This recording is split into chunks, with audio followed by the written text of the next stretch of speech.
Hello everyone, welcome to another Rick's Picks. Today I'm going to be doing my review of the Star Trek original series figure, Khan, by Art Asylum. So what I'm going to be doing is I'm going to take a look at him in packaging, then I'm going to take a look at the figure and his accessories, and then I'm going to give you my thoughts on him. And just remember, if you do like this video, go ahead and check out my Star Trek playlist and hit that like, share, and subscribe. So without any further ado, let's get to the review.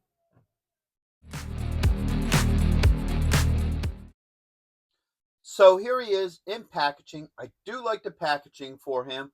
So first off, you got this nice collage up here with Kirk, McCoy, Spock, and the Enterprise. You have the old Star Trek logo here. His case is in the shape of the Federation logo, which is really nice. You have this open window so you can see the figure. His accessories. You also have his name down here as well.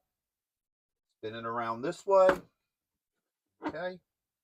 You have a little bit about the original series. You have the first wave of figures and the second wave. And then you also have some legal here. So, spin them around. All that being said, let's open them up and see what he's about. Okay, so here he is out of packaging. I love the overall look to this figure. He definitely has a strong sense of presence, like Khan should have, like he did in the original series. Now, for any of you who don't know, the character Khan did show up in an episode of the original series before showing up in Star Trek II: The Wrath of Khan. So he actually was in one of the original episodes. As we all know the story, the Enterprise finds his ship lost in space. They were all in cryo freeze. They wake him up. Khan and his crew tries to take over the Enterprise and eventually fail at it. So this figure, I think, really does capture the overall look of how Khan should look. I like it. You know, it definitely has a show of his strength and presence. So with that being said, let's start the rotation.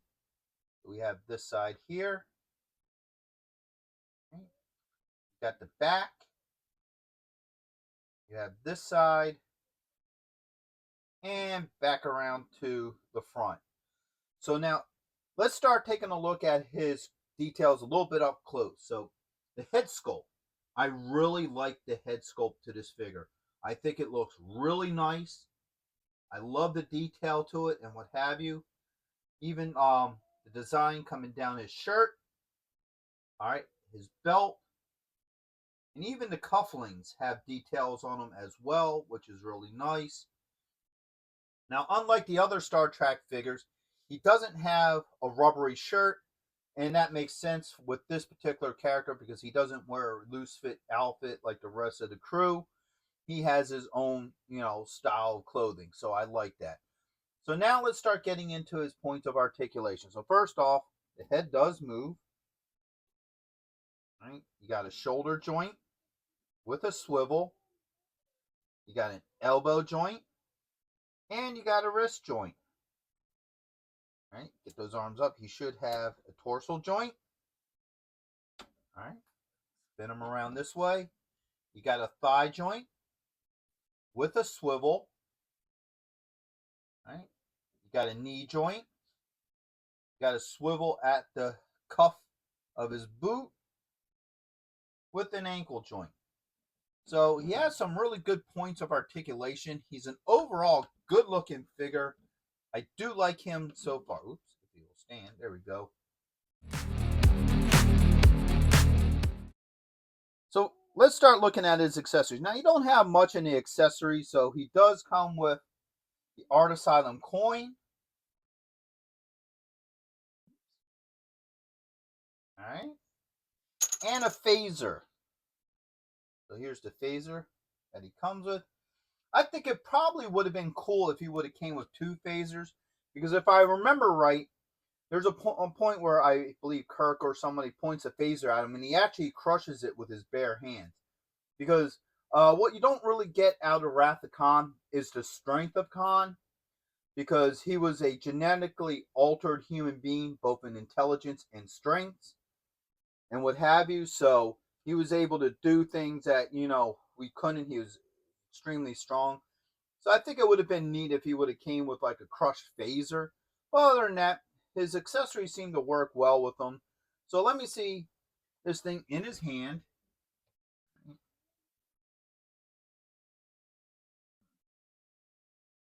That's kind of a tight fit. There it goes. All right, so phaser fits in his hands, which I didn't feel like would be an issue. So overall, everything works fine with him. So my final thoughts on this figure is I like him. I like him a lot. He's probably one of my favorite figures of this line because he really does capture the original series Khan. You know, all the way from his face sculpt to how the details of his clothing is. All his points of articulation work really well with this figure. I don't have any issues with that. What accessories he does come with fits fine in his hand. Like I said earlier, I think it probably would have been cool if he would have came with a crushed phaser as well. You know, just to go with that, like, you know, nostalgia. Like maybe you could have Kirk standing in front of him with a crushed phaser or however you want to do it. But you know, I think something like that would have been neat to come with him. But overall, he's a great figure. I'd highly recommend him to go with your Star Trek collectibles and what have you. So with that being said, I hope you guys did like this video. If you did, go ahead and check out my Star Trek playlist and hit that like, share, and subscribe. They're all small clicks for you, but it really helps this channel grow. So until the next one, late.